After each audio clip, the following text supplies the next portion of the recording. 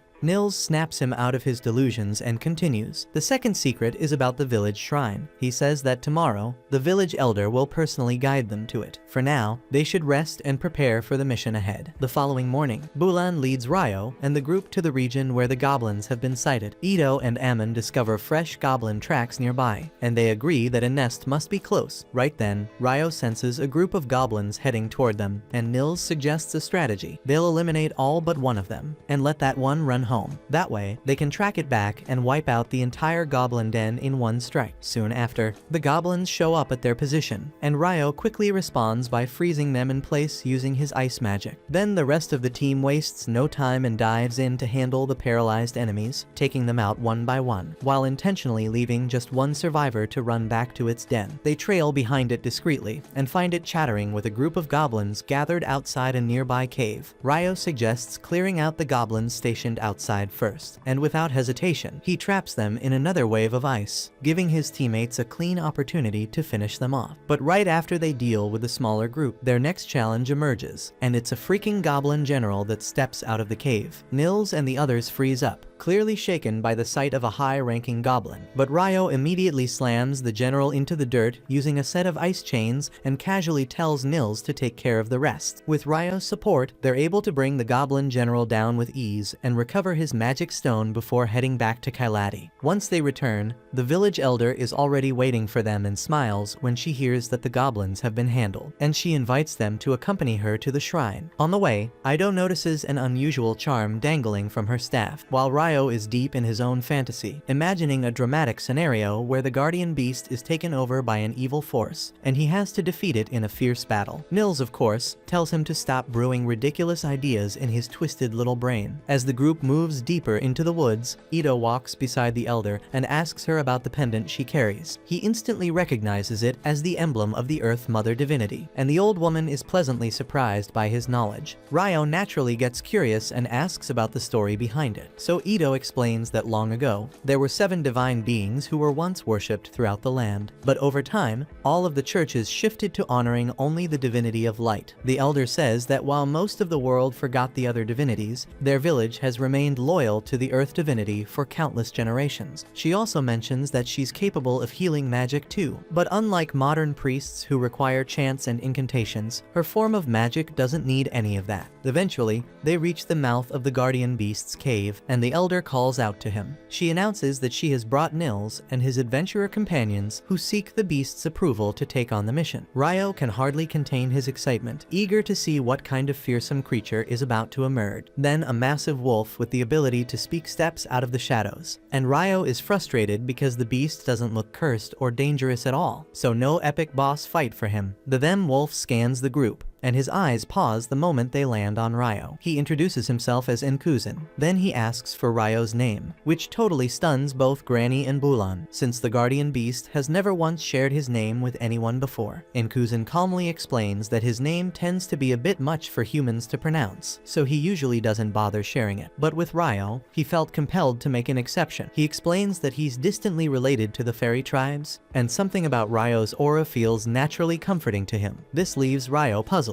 but it also makes him think back to how fond the fairy king was of him too. So maybe there really is something unusual about him that draws fairies in. Either way, he thanks the great wolf for his kind words, and Enkuzin lets out a hearty laugh, telling the elder that she's brought him a rather special visitor this time. With introductions out of the way, Enkuzin begins explaining the details of the quest. There are around 30 skeletons sealed inside the shrine, including their leader, and he's been the one holding them back this whole time. He warns that the boss is significantly stronger than the rest, and they'll need to deal with the lesser undead first before attempting to confront it, and everyone agrees to the approach. Afterward, we see Ito unleashing his light magic, making quick work of the regular skeletons scattered around. Once the path is cleared, Ammon and Nils pull open the shrine gate, revealing a towering skeletal monstrosity sealed within. Ryo instantly enchants their weapons, turning their swords into massive ice-forged hammers, and tells them to focus on dealing physical damage while he keeps the creature off balance. Before the fight begins, Ryo crafts a glowing ice flower high above them, launching it into the sky as a signal to Enkuzan to lift the seal on the gate. Then, as soon as the seal breaks, the boss skeleton charges out of the shrine. Ryo instantly freezes the ground beneath it, causing the creature to lose its footing and slip. That gives Ammon and Nils the opening they need to go to town on it with their hammers. Every time the boss tries to recover, it ends up slipping again, giving them more time to whittle it down. It's a tough battle, but they eventually wear it out and bring it down. With the threat neutralized, the team decides to explore the interior of the shrine. Curiously enough, even the Elder herself has never been inside. At the far end of the cave, they find a statue of the Earth divinity, holding what appears to be a broken sphere in her hand. The Elder suddenly recalls how the previous generation's village elder used to speak of a glowing jewel held by the statue that one day turned pitch black before shattering into pieces. She also remembers Enkuzan mentioning that the shrine had started receiving unfamiliar mana from some distant place. Putting the pieces together, she concludes that whatever this strange energy is, it's likely what gave rise to the monsters, so she decides to place a protective seal on the shrine using her magic to keep the corrupted mana out and prevent more creatures from being born.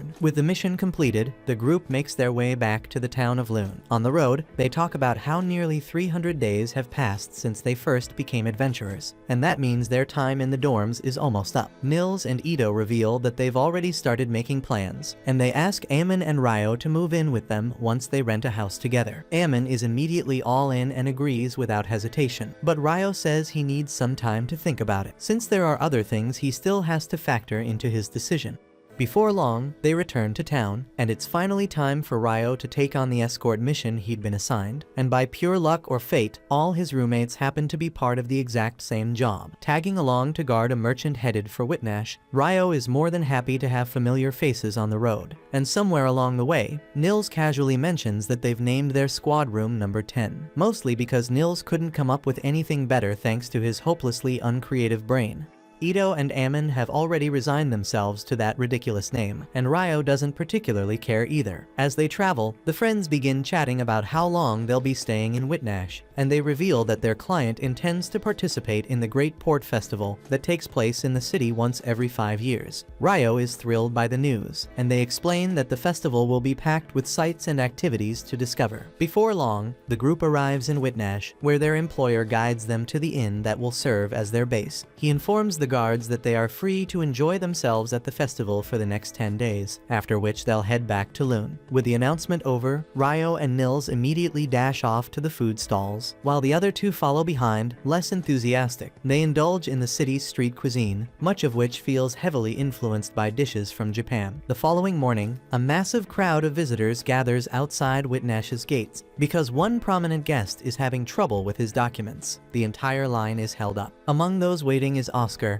the most powerful mage of the Debuhi Empire. Already irritated by the delay, he grows more unsettled when his assistant quietly asks if he knows why the Emperor really sent them here. Oscar admits he isn't certain, but he suspects the Emperor chose to send both him and his youngest daughter, Princess Fiona, in order to deal with some ugly business without her knowledge. The assistant agrees with his reasoning, knowing how protective the Emperor is toward Fiona. Despite her youth, she is a prodigy in magic and already serves as the commander of the Royal Mage Corps, and her father doesn't want her exposed to his cold and merciless side. Oscar speculates that the Emperor intends to eliminate nobles plotting rebellion, though he has no solid proof. Still, he says it makes no difference, because his one responsibility is to ensure Fiona's safety. At night, a lavish reception is held for the aristocrats gathered in Whitnash, and Fiona shows up alongside her big brother Conrad. While Conrad handles the endless greetings and politics with the other nobles, he quickly notices that Fiona looks worn out. He tells her she should take a break, and she's more than happy to retreat, heading straight to her room to flop on the bed. Truth be told, she'd rather be drilling with her soldiers than wasting time at this boring excuse of a party. The following morning, the festival opens with a dazzling parade, and Ryo immediately notices Abel sitting stiffly among the honored guests. His friends catch sight of him too, and then Nils gets distracted staring at Princess Fiona. Ito elbows him and says she's royalty, way out of his damn reach, and that he should stick with the guild receptionist instead of daydreaming. Just then, Lynn and the rest of Abel's team arrive, and Ryo blurts out, asking why the hell Abel is sitting with the VIP. Rihia explains that Abel is standing in for their guildmaster, who's set to appear the next morning. At that moment, Lin notices a heavy wall of wind magic encasing the noble seat. Ito frowns, surprised, thinking it would be just a regular barrier. Lin explains she's heard stories of a relic owned by Whitnash's ruling family that can generate such a defense, and now it seems those rumors were real. Ryo can't help but get excited at the mention of a magical artifact, but Lin kills his buzz, explaining it drains energy so badly that they only ever use it on rare occasions. Rihia agrees, adding that protecting the royals and big-name nobles from other lands is worth the expense, and Ryo mutters under his breath that he hopes nothing insane happens during the festival. Lin then shifts her focus to Fiona, pointing out that if the commander of Debuh's Mage Corps is here, then her right-hand officer must be nearby too. Ryo perks up, curious to know who that is, and the girls start filling him in on the frightening rumors about the notorious Inferno sorcerer, supposedly a man who wiped out 1,000 soldiers with a single incantation and downed a wyvern in one shot. Rihia admits no one knows how much of it is actually true, but she makes it clear she wants nothing to do with someone that dangerous. Abel's companions then take their leave, and Nils nudges Ryo, saying they should also wander around the festival. Ryo agrees, but as he turns, Oscar suddenly walks past him. They almost bump shoulders but quickly sidestep,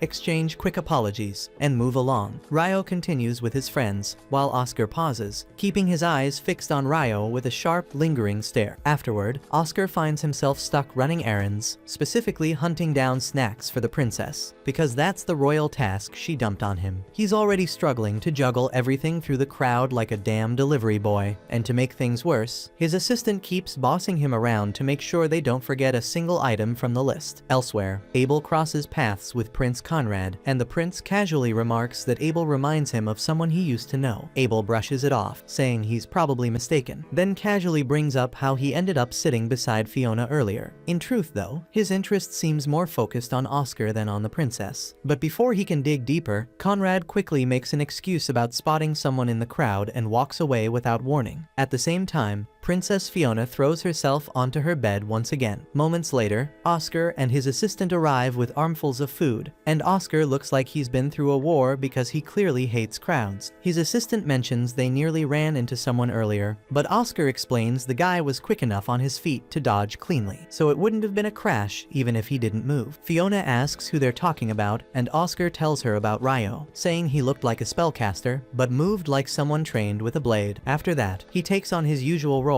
as Fiona's personal snack heater, warming up her food like a glorified oven. Fiona beams and thanks him sweetly, calling him sensei, which makes Oscar visibly uncomfortable, though he doesn't argue. The following morning, Ryo and the gang check out an archery contest happening by the sea. Ammon and Ito decide to give it a shot, literally, but fail miserably, missing every target floating above the waves. Ryo turns to Nils and asks if he's going to take a turn, and Nils proudly announces that he's never touched a bow in his entire life. Right then, Abel strolls up and starts laughing, saying he used to be just like that back in the day. So Ryo immediately jumps on the chance to push Abel into joining the competition, though not exactly feeling it. Abel gives in and proceeds to nail a perfect bullseye on the farthest target. The crowd loses its mind cheering for him, but Abel barely gets a second to enjoy the spotlight before his teammates show up. Rihia gives him a cold smirk and asks why the hell he didn't come find them the moment he got free, as Abel tries to talk his way out of the situation. Lin leans over to Ryo and the others and spills the tea. Apparently, Abel promised Rihia he'd spend the whole day with her, but since he ghosted her all morning, she's furious, and now he's screwed. With that, Rihia grabs him by the arm and drags him off without mercy, and Nils starts fangirling over Abel's cool shot, while Ito stares at Rihia like a love-struck puppy, fully smitten. Meanwhile, back in Lune, Sarah was desperately looking all over town for Ryo. When she couldn't track him down anywhere, she headed straight to the Adventurers Guild and asked the receptionist if he'd checked in. Nina informs her that Ryo is currently away on a mission and wouldn't be returning for at least a week. Sarah was floored because she'd come running with something urgent to tell him, and now she had no choice but to sit tight and wait for him to come back. The following morning, Ryo and Ito were hanging hanging out by the docks, watching a chaotic boat race. Their pals Nils and Ammon were both taking part, but things went sideways fast when Dan, the obnoxious jerk from earlier, decided to join too. The second Nils laid eyes on him, he jumped into a fight like a damn heat-seeking missile. According to the race rules, combat was allowed in the second half of the race, and of course, those two meatheads took that as a green light to go full barbarian. They started bashing each other with their oars, while their poor teammates tried to steer the boats toward the finish line. Naturally, the idiots snapped their own oars mid-fight, then straight up snatched the paddles from their partners like it was some kind of pirate raid. With no one paddling, their boats came to a dead stop just a few feet from the goal, so the slower teams from behind passed right by and won the damn thing. And as if that wasn't enough, Nils and Dan kept throwing fists even after losing their weapon. Eventually, both of them capsized and hit the water. The only silver lining is that the crowd absolutely loved the chaos, and the two ended up getting a prize for being the most entertaining. And naturally, they started brawling over that too. The following morning, the crew went to check out a high-tech ship that didn't need sails or oars to move. Hugh was already there, explaining that the pricey thing ran on alchemy and enchanted stones that used wind and water magic to push it forward. After that, they stopped by a weapons shop, and Ito began browsing for crossbows because he wanted to boost the team's mid-range combat power. Not long after, the shopkeeper showed up, and once he heard that Ito was looking to cover his team from a distance, he introduced him to a semi-auto crossbow that could fire rapidly without needing to reload after every shot. Ito, thrilled with the find, bought it right away, and the group went back to enjoying the festival. At night, Abel attended a formal gathering held for elite guests, as Hugh had returned home again. While mingling, Abel ran into Conrad and Fiona. After a quick conversation, they left, and Abel found himself oddly missing his sword, even though he logically knew that with the wind barrier in place, there was no real danger. But what he didn't realize was that he just jinxed the hell out of everyone there. Then, out of nowhere, another guest pulled him aside for a private word, and at that exact moment, the ancient relic maintaining the wind shield began to glitch. The mages in charge of it started panicking as the barrier fizzled out, but they barely had time to react before assassins descended and cut them down without hesitation. Elsewhere in the garden, Fiona sensed something was off. Just as she turned to investigate, the entire area was hit with a devastating magical strike from the attackers.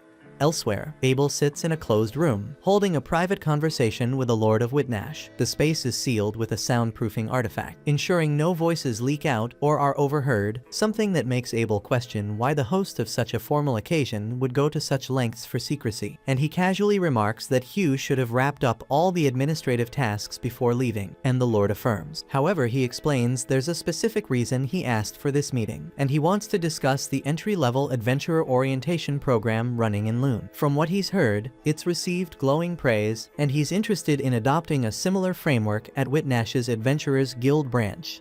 Abel thinks the idea is solid and explains that the curriculum has helped drop the death rate of newbies significantly. The Lord says he's already discussed acquiring the necessary materials and selecting trainers with Hugh, but he's got one more suggestion. He wants their chosen instructors to enroll in the course themselves first, so they can learn how to effectively teach the next wave of rookies. As the two go back and forth over the finer points of their partnership, neither of them realizes that the same artifact preventing eavesdropping is also cutting off all the outside noise from reaching them. Elsewhere, Oscar is wandering the merchant district with his team, who ask if he plans on grabbing a bite. He replies that he'll wait until Fiona returns before eating anything, because it's easier to stay mobile on an empty stomach if things suddenly go south. His subordinates remind him that the Lord's estate is secured by a solid wind barrier, so there's little chance anything could go wrong in there, and Oscar hopes they're right. One of them teases him about how overly protective he is of the princess, and that immediately takes Oscar down memory lane. He grew up in a quiet little village tucked away near the base of a mountain range. As a kid, he had bright red hair and an unusual knack for fire magic. He used to assist the local blacksmith by keeping the forge at just the right heat and dreamed of one day making weapons himself. At home, he'd light the firewood for his mother and was proud that his abilities were useful to those around him. One day, the blacksmith gave him his very first sword, telling Oscar's father that the boy was finally old enough to lend a hand with the village's hunting parties. Oscar was ecstatic. panic, and his dad agreed to bring him along on the next outing. But instead of letting him swing a sword, his dad handed him a bow. Oscar did manage to land a hit on their target, right before his father finished the job, and that night, they all celebrated with a banquet. But while everyone else was enjoying the feast, Oscar's father was pulled aside by a fellow villager who had grim news. Scouts had spotted bandits surveying the area, and it looked like an attack was imminent. The two men knew they were outnumbered and had no time to organize an evacuation, so faced with no better option, they decided they'd have to stand their ground and defend their home. Not long after, all the village's men gathered at the village barricade, nervously waiting for the raiders to show up. When the bandits finally arrived, the villagers fired arrows and managed to pick off a few of them. But the bandit captain quickly saw through their defense and commanded his men to charge in close and break through the wooden walls. Oscar wanted to jump in and help them, but his father ordered him to head home and protect his mother, while he stayed behind to stall the attackers. The skirmish continued to escalate, but the bandit leader turned out to be far more skilled than anyone expected. He vaulted over the barricade, severed an archer's arm in a flash, and opened the gate from the inside to let the rest of his group pour in. While chaos broke out across the village, Oscar hid inside the house with his mother and several other women. But the single guard outside didn't stand a chance against the bandit captain, who burst through the door like a beast. Oscar's mother tried to fight him off like a good mom, but her efforts were futile, and she was easily cut down in front of him. Oscar was frozen in horror, but then his emotions exploded, and he launched a fireball in fury, but the bandit leader easily swatted it away like it was nothing. Fueled by raw rage, Oscar tried lunging at him with his blade, but he didn't even land a scratch, and the man snatched the weapon right out of his hands. Just when things looked bleak, his father showed up and intercepted the next strike. But when he saw his wife lying lifeless on the ground, he completely lost control and charged at the bandit chief with blind rage. The bandit laughed, dodging every strike, then baited him into stepping outside. Oscar's father, blinded by rage, ran after him, but the moment he passed through the doorway, he was hit by 2 arrows, followed by a stab to the chest from the bandit leader. Oscar stood there, paralyzed and shattered, unable to process what had just happened.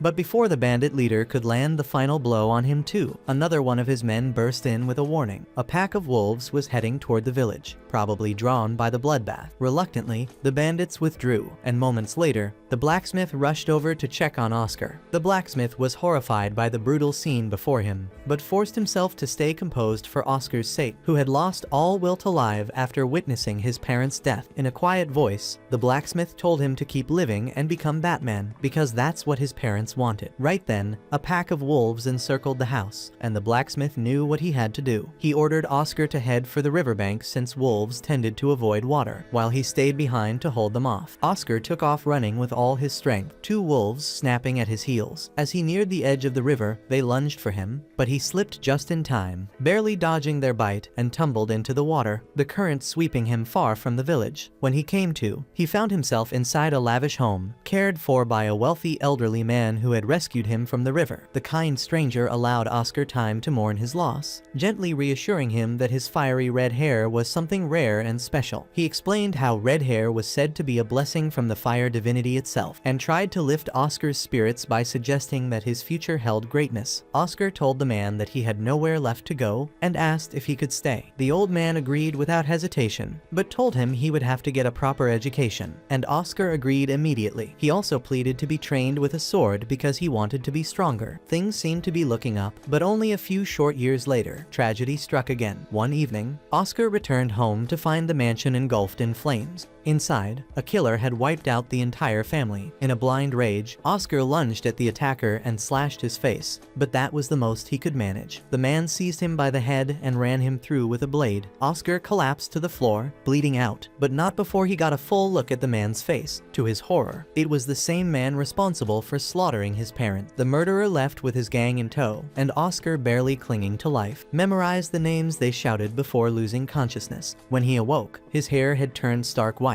and he set out alone, broken, bloodied, but burning with the desire for vengeance against the man who had ruined him twice. Back in the present day, a sudden barrage of fireballs rains down on the Lord's estate, blowing the place apart in a storm of explosions, making the guests scatter in panic. Fiona spots her brother Conrad wounded amid the chaos. She dashes to him and casts a protective barrier around them, tending to his injuries, but he insists that he's okay. He tells her to conserve her energy because there may be worse to come. Fiona agrees, but helps walks him to a safer location before deciding on her next move. Elsewhere, the attackers begin rounding up and assaulting the partygoers, cutting off all paths to escape. Conrad quickly realizes that the mansion is under a full lockdown. He turns to Fiona and asks if she can summon their knights. She nods, but warns that the signal will reveal their position. He tells her they don't have a choice, so Fiona casts a beacon spell into the air, and the moment Oscar and his team see it in the sky, they take off toward the mansion without hesitation. At the same time, chaos erupts at the mansion as the raiders lock eyes on Fiona and Conrad, immediately signaling for reinforcement. Conrad quickly pieces it together. Their attackers aren't here randomly, they're the main targets. So he tells Fiona that the only way they'll make it out alive is to eliminate every last enemy on the premises. The enemy forces charge in, and Conrad responds by unleashing his earth magic to kill a few of them on the spot. Fiona picks off the rest with pinpoint fire blasts, but then Conrad hears someone nearby beginning to recite a high-tier spell, so he yells for Fiona to deploy the strongest defense she knows, and she barely manages to conjure her ultimate shield just in time. Right as the enemy mage unleashes Bullet Rain, a devastating top-level offensive incantation, her barrier absorbs the impact, saving them both, but she's completely drained afterward. The enemy, however, still has mana to spare. He starts preparing another spell, this time blending earth and fire elements into one deadly combination. Conrad hears the incantation loud and clear, but he can't decipher what it does. Fiona, though, focuses hard and starts piecing it together, then sees the ground beneath Conrad's feet tremble and heat up. Realizing what's about to happen, she shoves him away, right as a volcanic explosion erupts, sending her flying through the air. That's the moment Oscar and his team arrive in the garden, and his eyes go wide as he spots Fiona launched into the sky by the blast. And that's when memories of past trauma come rushing back. Fiona sees him too, and before she loses consciousness, she begs him to protect Conrad. So rage overtakes him as he turns to his team and orders them to defend the prince while he bolts forward to rescue the princess. Elsewhere by the beach, Nils and the crew are waiting for Ryo so they can kick off their beachside celebration, but suddenly, a giant column of flame shoots into the sky from the mansion. Nils narrows his eyes and spots a figure plummeting through the sky. Without hesitating, he takes off at a sprint and catches Fiona right before she hits the ground. Ammon reaches them seconds later, and as the two recognize the princess, Ito warns them of incoming danger. Two enemy fighters have tracked her down and are closing in fast, blades drawn. Ammon rushes to intercept and keeps them at bay, while Ito shields the group with a barrier spell. Then he whips out his semi-auto crossbow and drops one of the assassins. The other one tries to recover, but Ammon cuts him down mid-step. With the threat neutralized, the three regroup, now fully aware that something serious is unfolding at the mansion. And if assassins are targeting Fiona, it means everything is going south fast, so they agree they need to find a place to hide her immediately. That's when Oscar arrives on the scene and spots Fiona surrounded by three unfamiliar boys and instantly jumps to the wrong conclusion, thinking they're the enemy. But from the other side, Ammon and the others also misread the situation, assuming Oscar's the one threatening her, so both sides tense up, ready to defend the princess at all costs.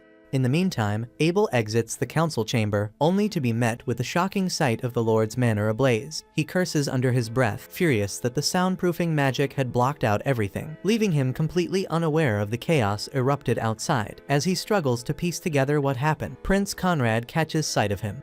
At the same time in the city, Ryo also catches sight of the flare fired by Princess Fiona. He's kinda let down when it disappears, not realizing it was an emergency call instead of a festival firework. He thinks somebody was just cheerful enough to launch a magic spark into the sky, when out of nowhere two assassins chasing Fiona slam into him, making him drop the food he just bought. Ryo is pissed, since he stood in a ridiculously long line for those snacks, but at the same time, he grows suspicious of the two hooded men rushing off in such a hurry. Back by the shore, Oscar storms toward Nils and the others, yelling at them to release the princess immediately. He spits out arrogant crap about how they're too filthy to even touch her before hurling an attack their way. Thankfully, Ito senses it a split second early and casts a protective barrier to block the strike. But the spell backfires badly, and the power of the attack puts a heavy strain on his body. Oscar doesn't let up, and he fires another wave of magic bullets. And Ito, drained but determined, forces his barrier up again. This time it cracks cracks and shatters on impact, but it deflects the shots just enough for everyone to avoid fatal wounds. The effort knocks him out cold, leaving Ammon standing as the final defense between Oscar and Fiona. Oscar launches another burst of fire bullets, and Ammon braces for the end. But at the last second, a massive wall of ice rises to block the flames. The fire mage freezes in shock to see someone counter his attack with ice. That's when Ryo walks up, his aura swelling with every step. Spotting his wounded friends, Ryo's rage boils over, and he demands that Oscar explain what the hell is happening. Oscar sneers, telling him to move aside because no one will stop him from reaching the princess. He fires again at Ammon and the rest, but this time Ryo intercepts the flames with a barrage of icicles. Oscar instantly realizes the water mage is his real problem, so he drops the arrogance and gets serious, unleashing devastating fire spells directly at Ryo. In response, Ryo summons thick ice walls, each one colliding against the flames. Their spells crash together, erupting into a massive explosion that shakes the ground. But when the smoke clears, Ryo is standing there fully untouched. Oscar is left speechless when his flames fail to wipe out all of Ryo's frozen walls, and Ryo takes that moment to switch to offense. And in an instant, countless ice spears rise above him and rain down toward Oscar. He burns them away with bursts of fireballs, but before he can breathe, Ryo summons another storm of blades from the sky. Forced to step it up, Oscar unleashes an advanced incantation, wrapping himself in a towering vortex of fire that shreds the icicles and lashes toward Ryo in the same strike. When the inferno fades, Ryo descends from above encased in a hardened shell of ice. He draws his sword and blasts a wave of frost at Oscar. Oscar twists aside at the last second and hurls fire shots in return, but Ryo dodges cleanly and charges straight ahead, while Oscar ignites his own blade and swings with burning force. Their weapons crash together, neither side managing to gain the upper hand. Ryo glides smoothly across the frozen ground, sliding back into Oscar's face-off, both of them glaring, prepared to fight until one of them is left standing. At that moment, Abel rushes onto the scene, shouting at the two to stop their madness.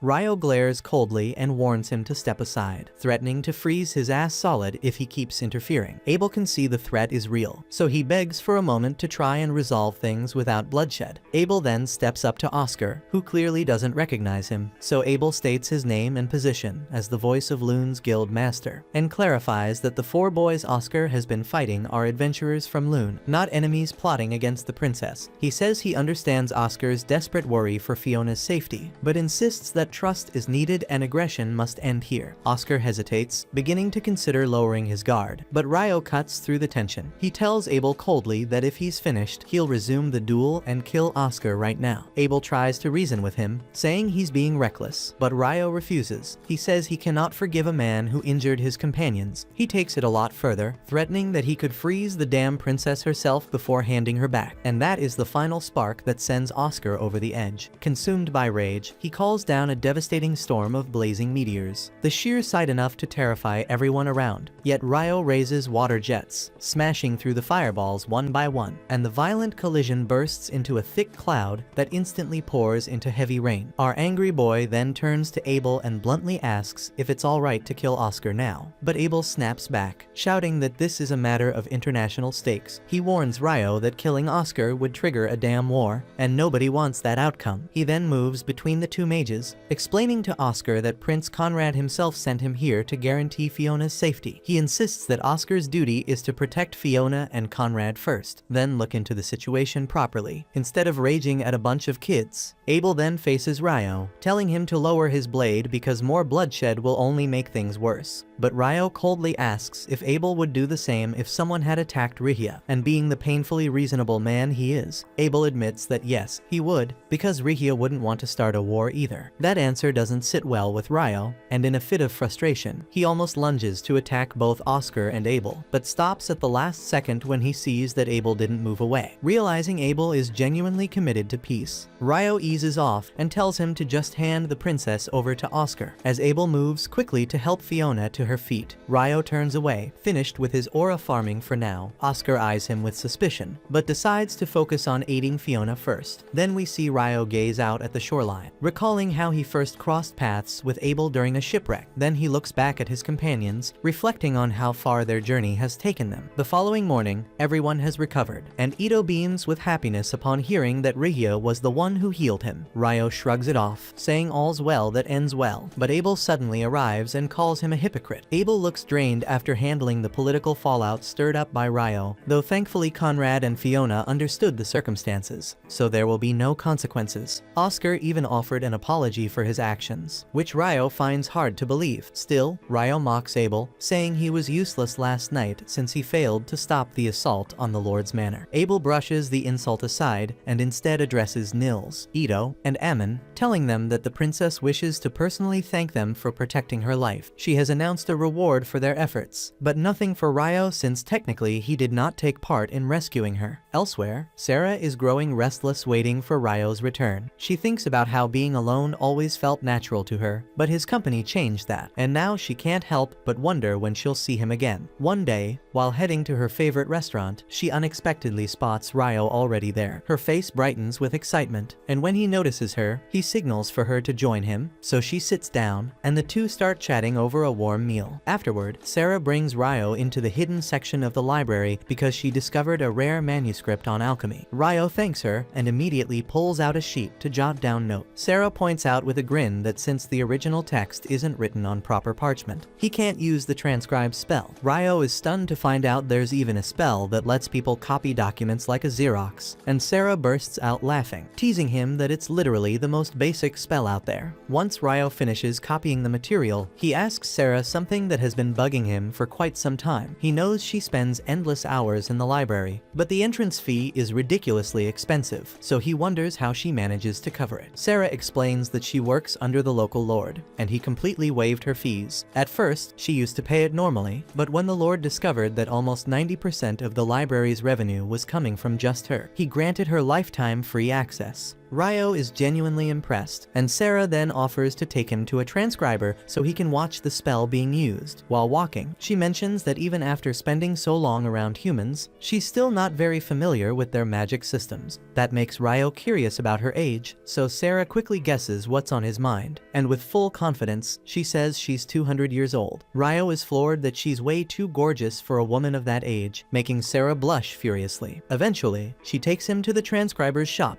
and they bump into Abel just as he's coming out. Both Sarah and Abel are shocked to realize the other one knows Ryo. After Abel leaves, Sarah tells Ryo that they need to talk. She's upset that he's so relaxed and informal with Abel but still acts distant and overly polite with her, and she insists he be more genuine with her from now on. Later, Ryo meets Abel back at the inn and reminds him about his promise to treat him to dinner for a week after the dungeon incident. Abel freaks out because he completely forgot, but Ryo tells him he's changing the deal anyway. Instead of food, Ryo now wants help getting a proper place of his own. Since his dorm stay is nearly up, he wants to buy a home with a big yard where he can run experiments in peace, and he wants Abel's help in securing noble-level property. Abel then takes him to a realtor, but the agent explains that since Ryo is still a commoner, he's not allowed to purchase noble estate. On top of that, there aren't many good options at the moment, except for one farmhouse outside the city. Ryo is fine with that, so they go take a look. He actually loves the place and decides to buy it on the spot for the asking price, because negotiating feels too petty for him, and also because he is so rich. With that, he starts daydreaming about living a quiet life in his new home, completely unaware that far greater things are waiting for him.